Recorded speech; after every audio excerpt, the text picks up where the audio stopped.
I'm talking today to Johan Nel, who is the CEO of Umuntu Media.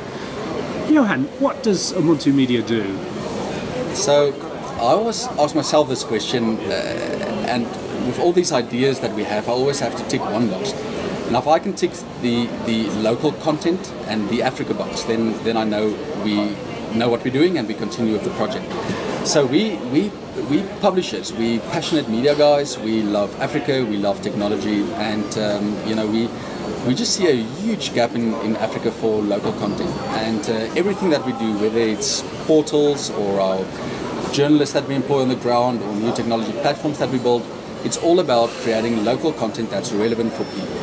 I think the African continent is a massive opportunity for us all, and it's time that we take proper action and get into the market and start producing proper content that people want to read about. And how did the portal start? Yeah, so it's actually a bit of a soppy entrepreneurial story, but it was an idea that I always had while traveling back to Namibia. I'm originally from Namibia, and whenever I traveled there, I could never find information online. I can't buy a home, I can't rent a home there. The news I can find online, but it's never too relevant, and it's sometimes old. The area where my parents lived and farmed, we used to get the daily newspaper 2 days later. So there was a huge gap in my mind for just proper publishing online with local relevant information. I then knew, here's a gap, so I had to write a business plan. Told my wife that I'm starting this business.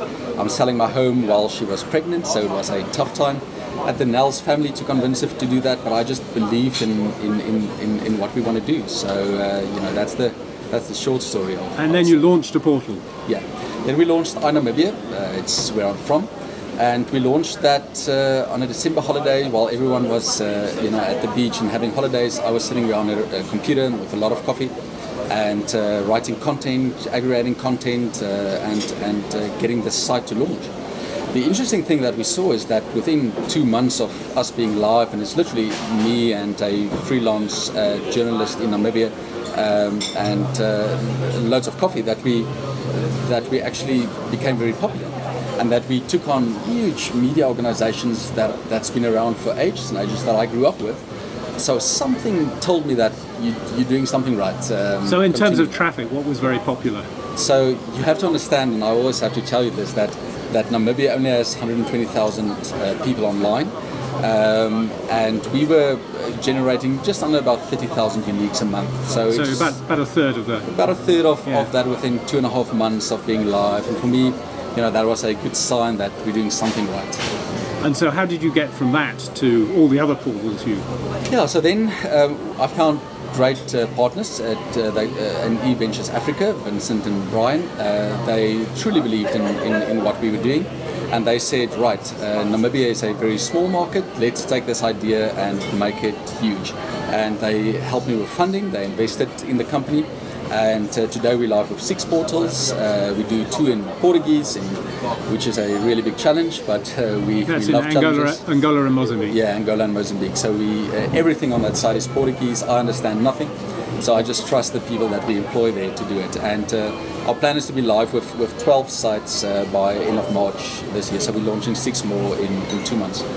And what sort of traffic are the best of those getting? Yeah, so our best site currently is in Zambia. It's been around just a bit shorter than Namibia, and just on about 100,000 uniques a month that we get on those sites. Zambia has about 820,000, the latest stats, 820,000 online users. So, if we play in that game of number 1, 2, or 3 of local websites in each country, I'm happy. Our goal is that our collective network that we build is huge, and that's awesome. And the next step is something you're calling Mimiboards. What are Mimiboards? It's Mimi means I in Swahili, so maybe just a bit of a quick background about it. I knew as a publisher in Africa that it's awesome what we're doing. We're solving local content gaps. But publishers around the world, including us, face huge challenges with just engagement and making people addicted, if you like, to your sites. And I knew that we have to start thinking bigger in terms of platforms. I believe that a publisher who owns a platform just moves one step higher in the food chain, and we also offer other publishers a platform versus just competing with them. So the Mimiboard is an idea that I got from going through all my photos and all my travels in Africa, and just realizing, what do I give that person on the ground in Lusaka or in Namibia to visit a product that we create 10, 15 times a day? And not only that, but what do we give him that makes a real difference in his life? And to me, a news on a scaled down version of our portals is great, but it's not that 10, 15 times a day visit. So Mimiboard really just creates hyperlocal situations for anyone that structures data, that enables hyperlocal trade. I always love to tell the example of a fisherman in Mombasa. If I can enable, let's call him Simon, the fisherman in Mombasa, to sell his fish on a daily basis via SMS, whatever phone he has, SMS, Android, J2E, to a tourist in that area or to a fish market in that area, and compete on price and negotiate on price, then we're winning. So I'll give a lot of more details and demos and all of that. But Mimiboard is essentially a local pinboard that you can carry around, that you can create, and that you can. And it can work off mobile is the key thing, isn't it? Yes. The first thing that we did is we wanted to solve that this thing can work from SMS. So from SMS right through to rich web, this database is communicated with through various mobile applications that we've built. I really wanted to solve a day-to-day problem for the man on the street in Africa, and give him a platform that he can use to communicate with. And you're looking for media partners to work with on this? Yeah, the interesting thing is the reason why we built this is to enable us as a publisher to be more engaging and create amazing content that's really local and relevant.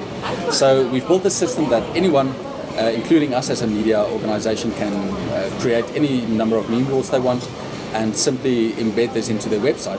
And as soon as you do that, you've got a direct SMS line, Android line, J2E line, Rich Web line in your website, which enables engagement, and there's some commercial opportunities as well. And what do the media owners get out of it? What are those commercial opportunities? Yeah, so I love the whole virtual currency idea as we control a currency. So we've created our own currency called Mimibucks.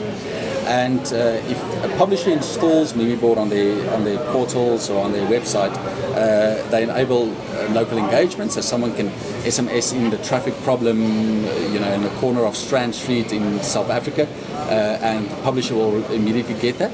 And then what we will do is we will give the publisher a revenue, percentage of revenue of each Mimibuck spent on their platform back. So,